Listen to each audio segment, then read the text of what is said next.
We will now learn how to successfully get video footage from your camera and into your Final Cut project. This is known as logging and capturing.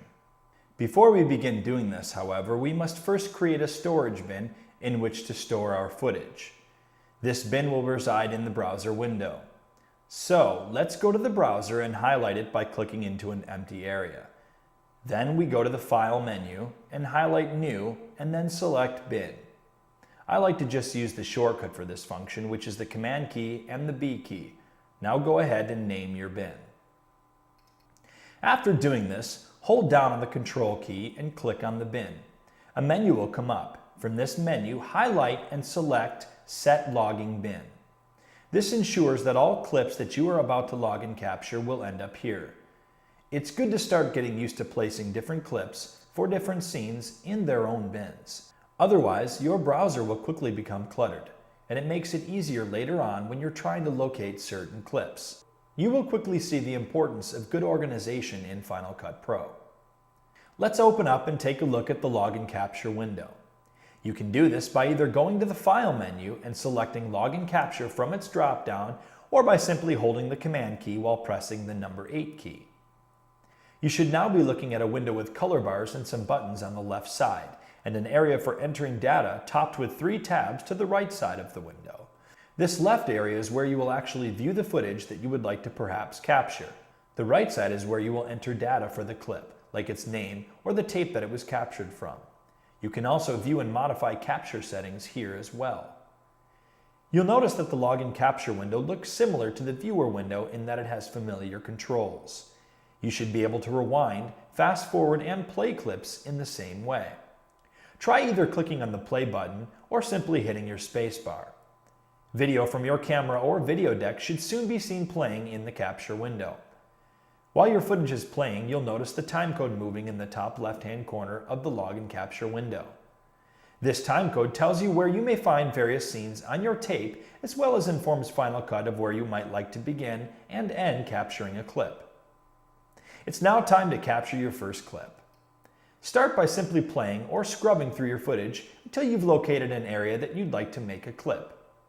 Once you've found where you'd like to begin capturing the clip, you will want to set what is known as an endpoint.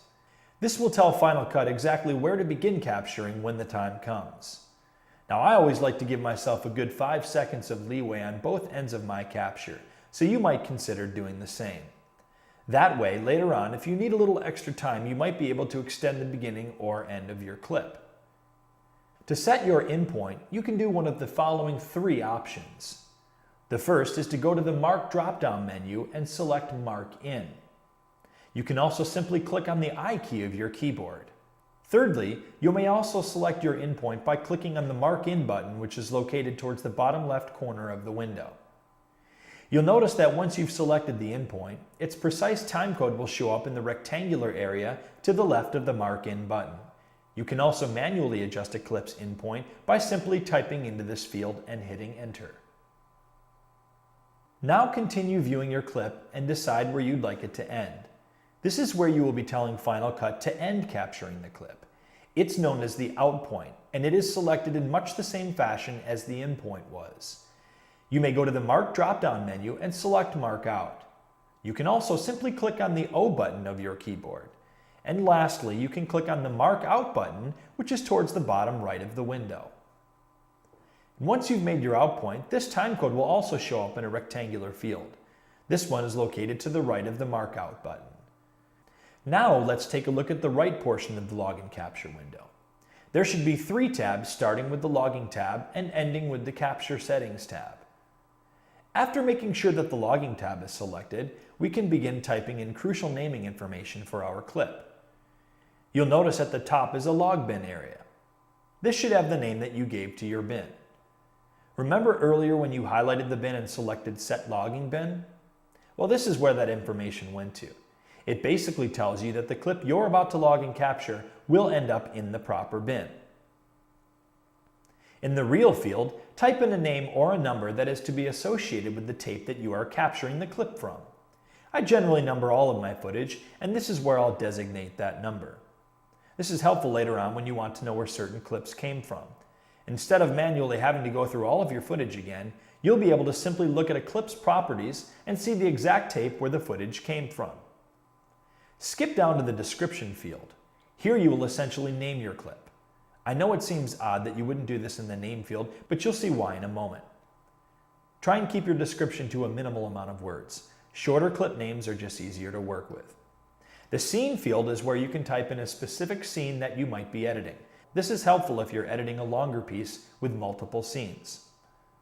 The shot take field is where you can reference the type of shot, maybe a close-up or wide shot for example, or the number of take that it was. You will notice that this is added into the final name that is given to the clip. Basically, the name field is affected by two fields, the description field and the shot take field. You may also jot down any kind of footage notes in the log note field. These will also be viewable in a clip's properties, however, it will not affect the name of the clip whatsoever. Let's tab on over to the clip settings. It is in this area that you can differentiate on whether to capture only a clip's video or audio or both. In your case, you'll probably want to select Aud plus Video from the Capture dropdown.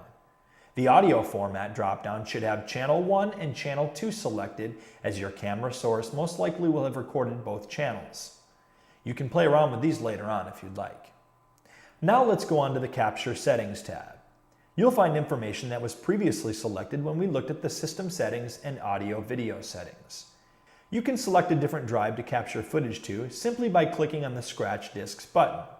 If you do this, you'll see a very familiar window pop up. It's the Scratch Disks tab from the System Settings window. You are now ready to capture your first clip. There are two ways to do this. You can either log the clip by clicking on the Log Clip button and then capture it later on, say after you've logged a bunch of clips and want to capture them all at once, also known as performing a batch capture, or you can simply click on the Clip button located in the Capture section. For now, let's simply capture your first clip by clicking this button. Now sit back and watch as Final Cut does its magic. Now look over at the browser. You should now have a new clip awaiting you in the properly selected bin. Try double-clicking on this file, and your newly logged and captured clip should now open up in the viewer window. To continue logging and capturing more footage, simply click back to the Log and Capture window. If for some reason it disappeared, you can always go to the File drop-down and select Log and Capture again. You can go through and do this logging and capturing process clip by clip, or you can do what many people do and simply log all of your clips and then capture them later on all at once by doing what's known as a batch capture. This is what I like to do, and it's very easy. Simply go through the normal process of viewing your footage and logging your in and out points and naming your clip. And instead of finishing by clicking on the Capture Clip button, you'll instead click the Log Clip button. A small Log Clip dialog window will come up. This just tells you the name of your clip that you're about to log, as well as any log notes that will go along with it. Click the OK button. You will now see that a clip has shown up in your browser. You will notice that a red line runs through it. This means that your clip is offline, meaning that Final Cut has no reference to any file by that name. This is fine. We've not captured anything. We've only logged the proper information. Do this for a number of clips. Then when you've got a number of clips logged, we can go ahead and perform the batch capture. You can do this by either highlighting the bin that contains all of the clips or by highlighting each separate clip that you want captured. Simply hold down the Command key while selecting clips to achieve this. Now go up to the File drop-down and select the Batch Capture option. You can also simply hold down the Control key while clicking on a highlighted clip and select the Batch Capture option there. Either one's fine, they both do the same thing. You'll now see a Batch Capture window, which basically details what is about to be captured and how much storage space will be needed. Click the OK button. A window called the Insert Reel window should pop up. You can simply click the Continue button here, as Final Cut is just making sure that you've got the proper tape in before it begins its capture. Again, I implore you to sit back and relax while Final Cut does its lovely magic. When this is finished, simply hit the Continue button one more time and watch as all the logged clips in the browser window that previously contained red lines through them now no longer do. They all have become actual captured clips, just waiting for you to edit with. So let's edit.